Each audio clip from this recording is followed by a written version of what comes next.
Yes,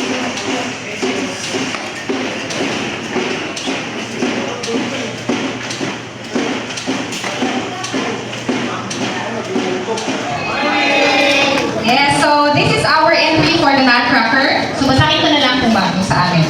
So from floor sales and marketing, this is ours. Nag-apply kami dun sa high requirement exemption for the table.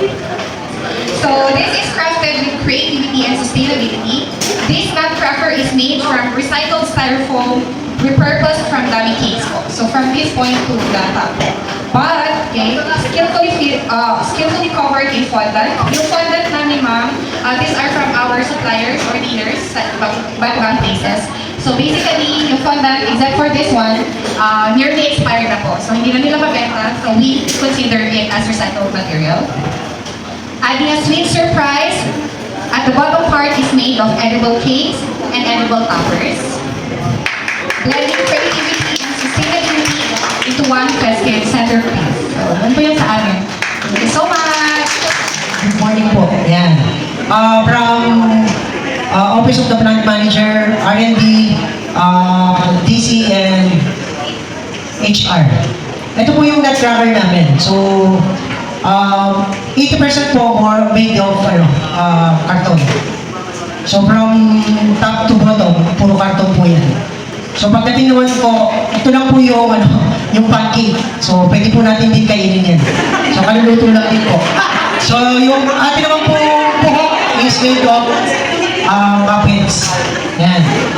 Ito po yung luma na, yung muffins niya. Then, ito naman pong damit niya is made of cotton ng sako natin. Then pagdating naman po dito sa tassel, ito naman po yung sako rin natin. By poly naman po. So, 80% ano? Mas sumasama tayo. Basta 80% po siya more on carton. Then the others are paper mache. So, makikita niyo po, pinattern po ito talaga. So, pagdating po naman dito sa sombrero niya, nag-paper mache kami, gumamit kami ng balte, nung 1 liter ng pintura. Then tapos, kinat na rin namin. So mostly po, 80% is made of cartons and papers. Maganda, gwapo natin, Corrado. So ito yung Nutcracker namin for QAD, IBMS. So dalawa kami, pero isang demand na kami.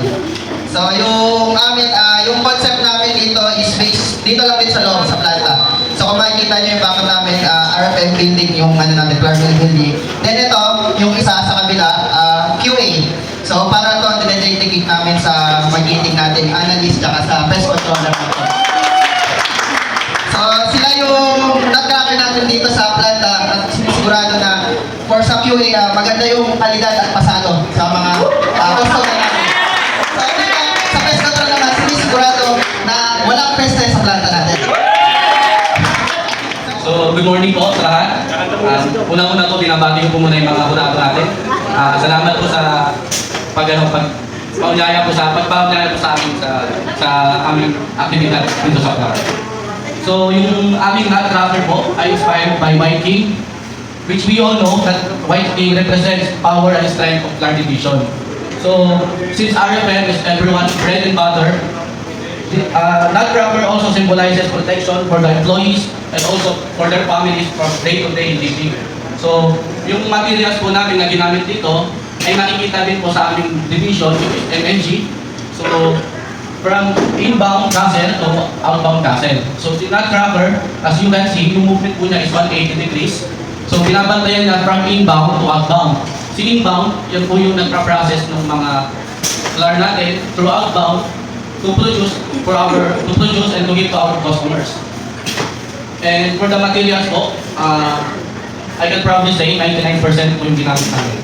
From the hair, from top to bottom, all are recycled materials. Even the clothes and papers, cartons. Yung Nutcracker po na nabuo siya through mga scrap metal, yung daan po sa loob. And then, naka-promo po kami ngayon, Max.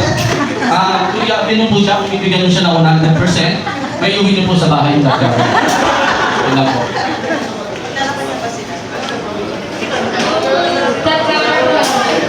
Kaya po siya gumagalaw, nire-represent niya po yung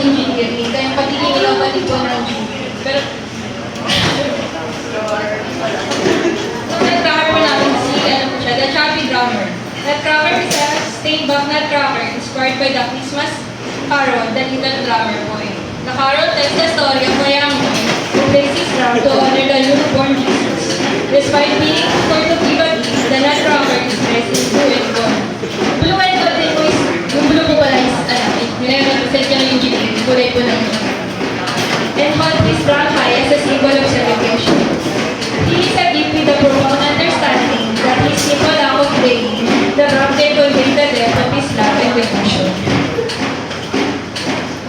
Sa nagkakaroon po pala, yung material sa ginamit namin, yung sombrero niya is made from sa pintura, lahat ng pintura. Sa kapila. Yung sa head ng stylo portion, galing sa mga natin dyan.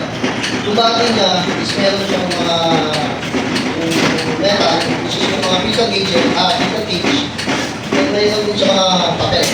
Kaya mga kinipas, pwede ka lang po din sa papel siya.